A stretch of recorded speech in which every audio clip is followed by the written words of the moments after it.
నమస్తే అండి. Welcome back to Ashwini thoughts. మేము చాలా బాగున్నామండి. మీరందరూ కూడా బాగుండాలని ఆ లక్ష్మీ గణేష్ని వేడుకుంటున్నాం. మీ అన్ని సమస్యలకు పరిష్కారం చెప్పబడును. శ్రీ రేణుకా ఎల్లమ్మ తల్లి పూజారి గారి ఫోన్ ద్వారా జ్యోతిష్యం చెబుతున్నారు.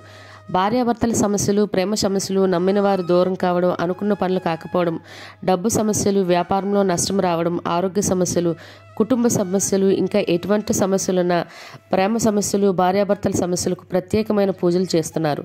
దూరంలో ఉన్న వారికి ఫోన్ ద్వారా జ్యోతిష్యం చెప్తున్నారు. WhatsApp number 9515466718. ఈరోజు పంచాంగం డిసెంబర్ 12, 2024 గురువారం. ఈరోజు తిథి నక్షత్రం ఏంటి, అదే సమయం వరకు ఉంది. ఈరోజు శుభ అశుభ గడియలు ఏంటి, వీటితో పాటుగా ఈరోజు మంచిదేనన్న విషయం కూడా చూద్దామండి. స్కిప్ చేయకుండా వీడియో ఎండింగ్ వరకు చూడండి. శ్రీ క్రోధినామ సంవత్సరం దక్షిణాయనం, హేమంత ఋతువు, మార్గశిర మాసం, శుక్లపక్షం, సూర్యోదయం ఉదయం 6:26 సూర్యాస్తమయం సాయంత్రం 5:36. మరి ఈరోజు తిథి ఏంటి, అదే సమయం వరకు ఉంది. ఇప్పుడు చూద్దాము. ఈరోజు తిథి మార్గశిర శుద్ధ ద్వాదశి. ద్వాదశి తిథి డిసెంబర్ 11 బుధవారం రాత్రి 1:43 అండి. డిసెంబర్ 12 గురువారం రాత్రి 8:26 వరకు ద్వాదశి తిథి అనేది ఉంటుందండి. తదుపరి మార్గశిర శుద్ధ త్రయోదశి తిథి ప్రారంభమవుతుంది. మరి ఈరోజు నక్షత్రం ఏంటి, అదే సమయం వరకు ఉందో ఇప్పుడు చూద్దాము. ఈరోజు నక్షత్రం అశ్వని. అశ్వని నక్షత్రం డిసెంబర్ 12 గురువారం ఉదయం 8:23 వరకు ఉంటుంది. తదుపరి భరణి మరియు కృతిక 2 నక్షత్రాలండి. ఈరోజు రాశి మేషరాశి. మేషరాశి ఈరోజు పూర్తిగా ఉంటుందండి. ఈరోజు జన్మించిన వారు మేషరాశిలోకి చెందుతారు. యోగం పరిగా మధ్యాహ్నం 3:22 వరకు. తదుపరి శివ. కరణం భవ ఉదయం 11:50 వరకు. తదుపరి బాలవ రాత్రి 10:28 వరకు. తదుపరి కౌలవ తైతల. చూశారు కదండి. ఇప్పుడు ఈరోజు శుభ అశుభ గడియలు చూద్దాము. ముందుగా అశుభ గడియలు చూద్దాము. అశుభ గడియల్లో ముందుగా వర్జ్యం సాయంత్రం 5:20 నుండి సాయంత్రం 6:50 వరకు. దుర్ముహూర్తం ఉదయం 10 గంటల నుండి ఉదయం 10:44 వరకు. తిరిగి దుర్ముహూర్తం మధ్యాహ్నం 2:24 నుండి మధ్యాహ్నం 3:08 వరకు దుర్ముహూర్తం అనేది ఉంటుంది. రాహుకాలం మధ్యాహ్నం 1:30 నుండి మధ్యాహ్నం 3 గంటల వరకు. యమగండం ఉదయం 6 గంటల నుండి ఉదయం 7:30 వరకు యమగండం అనేది ఉంటుంది. గుళిక కాలం ఉదయం 9:39 నుండి ఉదయం 10:57 వరకు. ఇవన్నీ ఈరోజు అశుభ సమయాలండి. మరి ఇప్పుడు ఈరోజు శుభ సమయాలు అనేవి చూద్దాము. శుభ సమయాల్లో ముందుగా బ్రహ్మముహూర్తం తెల్లవారితే 5:04 నుండి తెల్లవారితే 5:52 వరకు. అమృత గడియలు తెల్లవారితే 2:20 నుండి తెల్లవారితే 3:50 వరకు. అభిజిత్ ముహూర్తం ఉదయం 11:48 నుండి మధ్యాహ్నం 12:41 వరకు. ఇవన్నీ ఈరోజు శుభ సమయాలండి. మరి ఇప్పుడు ఈరోజు ప్రశ్న అనేది ఇప్పుడు చూద్దాము.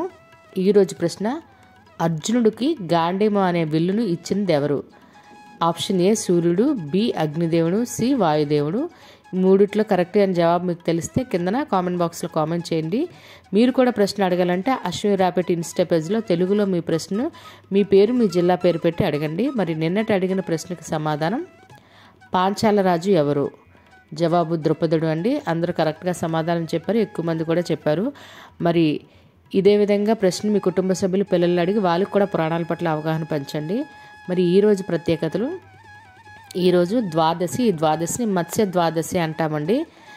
మరి ఏకాదశి ఉపవాసం చేసేవాళ్ళు ఈరోజు సాయంత్రం సూర్యాస్తమయం తర్వాత బ్రాహ్మణుడికి స్వయంపాకం ఇచ్చి ఏకాదశి ఉపవాసాన్ని విరమించవలసి ఉంటుంది. ఎందుకంటే ద్వాదశి ఈరోజు గురువారం పూర్తిగా ఉన్నది కాబట్టి అందులో ద్వాదశి. మరియు ఈరోజు 2వ మార్గశిర లక్షవారం అండి. చాలా 2 రోజులు మంచి రోజులు కలిసి వచ్చాయండి. మరి అమ్మవారికి పూజ నైవేద్యం ఏంటి, అమ్మవారు పూజ చేసుకునేవారు తప్పనిసరిగా చదవలసిన పూజా కథ కూడా ఉందండి. ఆ కథ నేను వీడియో పెడతాను, తప్పకుండా చూడండి. అంటే పూజ చాలా సింపుల్గా ఉంటుంది. మనం డైలీ చేసుకునే నిత్య పూజలాగా చేసుకుంటాం. కాకపోతే ఒక్కొక్క వారం ఒక్కొక్క నైవేద్యం మారుతుంది. అది మన శక్తి కొలిది పెట్టుకోవచ్చు. ఈ వ్రత కథ, ఈ పూజా కథ అనేది మాత్రం తప్పనిసరిగా చదువుకోవాల్సి ఉంటుంది. మరి అదేవిధంగా ఈరోజు గొల్లపూడి మారుతూరావు గారి వర్ధంతి, నటుడు. మరియు నటుడు నూతన్ ప్రసాద్ గారి జయంతి ఈరోజు. మరియు ఈరోజు నటి షావుకార్ జానకి గారు నటుడు రజనీకాంత్ గారు మరియు క్రికెటర్ యువరాజ్ సింగ్ గారి పుట్టినరోజు. వాళ్ళకి మన ఛానల్ తరపున పుట్టినరోజు శుభాకాంక్షలు అయితే తెలియజేస్తున్నాను. ఇవి ఈరోజు ప్రత్యేకతలు. మరి ఇప్పుడు ఈరోజు మంచిదేనా అన్న విషయం చూద్దాము. ఈరోజు వివాహాలు చేయడానికి మరియు నిశ్చితార్థం చేసుకోవడానికి, గోధుమ రాయి వేయటానికి, అదేవిధంగా పెళ్లి కొడుకుని కానీ పెళ్లి కూతురుని కానీ తయారు చేయడానికి, మరియు పెళ్లికి సంబంధించిన వస్త్రాలు కానీ వాహనాలు కానీ బంగారం కానీ కొనుగోలు చేయడానికి, అదేవిధంగా పెళ్లి పత్రిక రాసుకోవడానికి మరియు పెళ్లి చూపులకు వెళ్ళటానికి కూడా ఈరోజు చాలా మంచిదండి. మరియు గృహప్రవేశం చేయడానికి, శంకుస్థాపనలు చేయడానికి, ద్వారబంధం ఎత్తడానికి కూడా ఈరోజు చాలా మంచిదండి. మరియు అన్నప్రాసన చేయడానికి, అక్షరాభ్యాసం చేయడానికి, బారసాల చేయడానికి, అదేవిధంగా అద్దె ఇంట్లో దిగడానికి మరియు విగ్రహ ప్రతిష్ఠ చేయడానికి కూడా ఈరోజు చాలా మంచిదండి. అదేవిధంగా ఇళ్ల స్థలాలకైనా ఇల్లులకైనా రిజిస్ట్రేషన్లు చేసుకోవాలన్నా, వాటికి సంబంధించి అడ్వాన్సులు ఇవ్వాలన్నా కూడా ఈరోజు చాలా మంచిదండి. ఈరోజు ఉద్యోగాలకైనా ఎగ్జామ్స్కైనా అప్లై చేయాలన్నా, లేదా నూతన ఉద్యోగాల్లో జాయిన్ అవ్వాలన్నా కూడా ఈరోజు చాలా మంచిది. అదేవిధంగా కొత్తగా షాపులు కానీ బిజినెస్లు కానీ ప్రారంభించాలన్నా, ఓపెనింగ్లు చేసుకోవాలన్నా, లేదా వాటికి సంబంధించి అడ్వాన్సులు ఇచ్చుకోవాలన్నా మంచిదండి. మరియు ఎలక్ట్రానిక్ వస్తువులు కొనుగోలు చేయడానికి, ఓపెనింగ్ చేసుకోవడానికి కూడా ఈరోజు చాలా మంచిది. లేదా బైకులు కానీ కార్లు కానీ కొనుగోలు చేయడానికైనా, ఓపెనింగ్ చేసుకోవడానికైనా, లేదా పూజలు చేసుకోవడానికి వాటికి మంచిదండి. మరియు స్లాబ్లు వేసుకోవడానికి, బోర్లు వేసుకోవడానికి కూడా ఈరోజు చాలా మంచిది. చూశారు కదండి ఈరోజు పంచాంగం. ఈ వీడియో నచ్చినట్లయితే మీ ఫ్రెండ్స్ అని, మీ ఫ్యామిలీ మెంబర్స్ కానీ ఈ వీడియో అవసరం అనుకుంటే వాళ్ళకి ఈ వీడియో ఫార్వర్డ్ చేయండి. మరిన్ని ఇంట్రెస్టింగ్ వీడియోల కోసం అశ్విని థాట్స్ ఛానల్ని సబ్స్క్రైబ్ చేసుకోండి. బెల్ బటన్ టచ్ చేసినట్లయితే ప్రతి నా వీడియో మీకు నోటిఫికేషన్ కింద వస్తుంది. ధన్యవాదములు.